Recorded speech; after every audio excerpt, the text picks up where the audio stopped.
Umefuata nini hapa? Baada ya kuvuruga kule kila kitu kilichoendelea na hatimaye umekuja nyumbani. Kilichokuleta? Shida yangu ni John.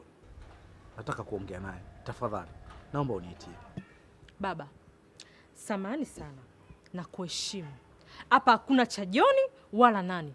Kama unamtaka semeni, tayari ameshaondoka. Kwa hiyo ondoka tu bila kuleta matatizo yoyote hapa nyumbani.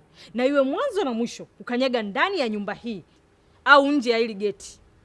Ondoka. Hapa mimi siondoki mpaka nimuone mwanangu. Naomba tafadhali, naomba kaniitie.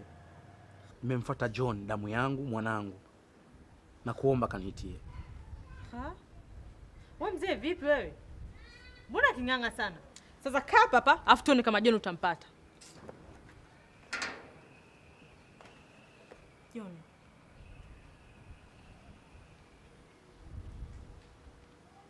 Umefuata nini hapa? Umefuata nini hapa? Umeona haitoshi ulivyoniumiza kule, umeamua kunifuata paka huko? Hujui tu nimesubiri kwa muda gani kupata nafasi kama hii ya leo niweze kuongea nawe mwanangu. Ukiwa unajua kuwa unaongea na baba yako. Wewe sio baba yangu. Sikutambui kabisa.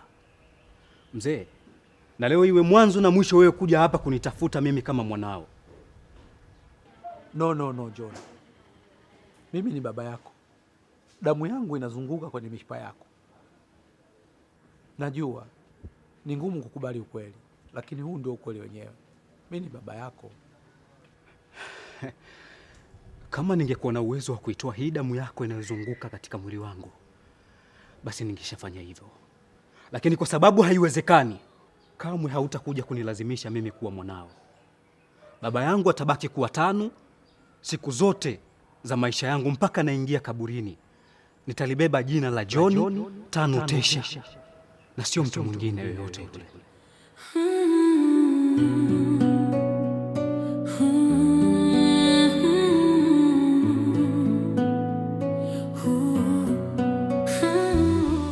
John, najua kipindi chote unaishi